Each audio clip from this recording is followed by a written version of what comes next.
Hi hello friends, welcome back to my YouTube channel. ನಾನಿವತ್ತಿಲ್ಲಿ ನಿಮಗೆ soya chunks pulao ಹೇಗೆ ಮಾಡೋದು ಅಂತ ತೋರಿಸ್ತೀನಿ ಬನ್ನಿ. ದಿನ ಬೆಳಗಾದರೆ ಬ್ರೇಕ್ಫಾಸ್ಟ್ ಏನು ಮಾಡೋದು ಅನ್ನೋ ಯೋಚನೆಯಲ್ಲೇ ಮುಳುಗೋಗ್ತೀವಿ.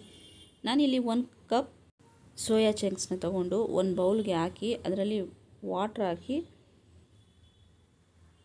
ನಾನು ಅದನ್ನು ಒಂದು 5 ನಿಮಿಷ ಬೇಯೋದಕ್ಕೆ ಇಡ್ತಾಯಿದ್ದೀನಿ ಫ್ರೆಂಡ್ಸ್.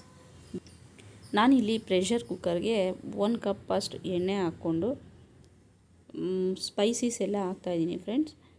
ಇಲ್ಲಿ ಕರಿಬೇವು ಒಂದು 5ರಿಂದ 6 ಎಸಳು ಕರಿಬೇವು ಹಾಕಿ ಅದ್ರ ಜೊತೆಗೆ ಕಟ್ ಮಾಡಿರೋಂತಹ ಈರುಳ್ಳಿ ಕೂಡ ಹಾಕಿ ನಾನಿಲ್ಲಿ ಫ್ರೈ ಮಾಡ್ತಾಯಿದ್ದೀನಿ ಫ್ರೆಂಡ್ಸ್.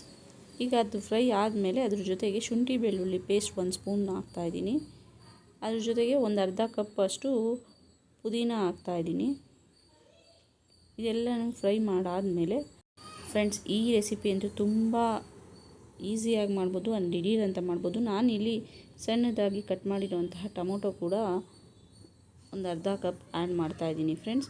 ಅದನ್ನು ಕೂಡ ಹಾಕಿ ನಾನು ಚೆನ್ನಾಗಿ ಫ್ರೈ ಮಾಡ್ಕೋತೀನಿ ಇಲ್ಲಿ ಫ್ರೆಂಡ್ಸ್. ನಾನಿಲ್ಲಿ ಸೋಯಾ ಚಂಕ್ಸ್ನ ಮೊದಲೇ ಏನು ಬೇಯಿಸಿಟ್ಟಿದ್ದೆ ಅದನ್ನು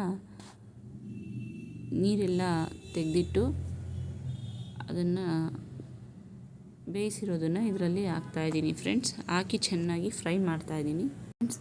ಈ ಸೋಯಾ ಚಂಕ್ಸಲ್ಲಿ ತುಂಬ ಫೈಬರ್ ಕಂಟೆಂಟ್ ಜಾಸ್ತಿ ಇರುತ್ತೆ. ನಾನಿಲ್ಲಿ 1 ಕಪ್ ಮೊಸರು ಕೂಡ ಆ್ಯಡ್ ಮಾಡ್ತಾಯಿದ್ದೀನಿ. ಇದ್ರ ಜೊತೆಗೆ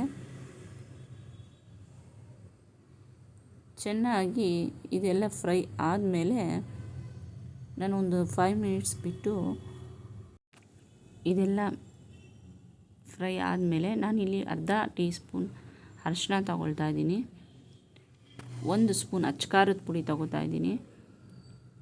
ಇದೆಲ್ಲ ಫ್ರೈ ಆದಮೇಲೆ ನಾನಿಲ್ಲಿ ಮನೇಲೇ ಮಾಡಿರುವಂತಹ 2 ಸ್ಪೂನು ಮಸಾಲೆ ಪೌಡರ್ ತಗೋತಾ ಇದ್ದೀನಿ ಫ್ರೆಂಡ್ಸ್.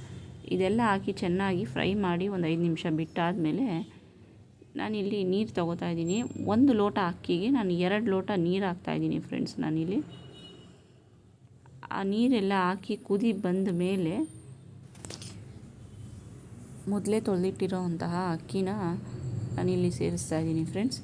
ಚೆನ್ನಾಗಿ ಸೇರಿಸಿ ಎಲ್ಲ ಒಂದು 5 ನಿಮಿಷ ಕಲಸಿ ಕುದಿ ಬಂದಾದಮೇಲೆ ನಾನು ಮುಚ್ಚಳ ಮುಚ್ಚಿ 2 ವಿಜಿಲ್ ಹಾಕಿಸ್ತಾ ಇದ್ದೀನಿ ಫ್ರೆಂಡ್ಸ್. ಇದು ತುಂಬ ಟೇಸ್ಟಿಯಾಗಿರುತ್ತೆ. ಮಕ್ಕಳಂತೂ ತುಂಬ ಇಷ್ಟಪಟ್ಟು ತಿಂತಾರೆ.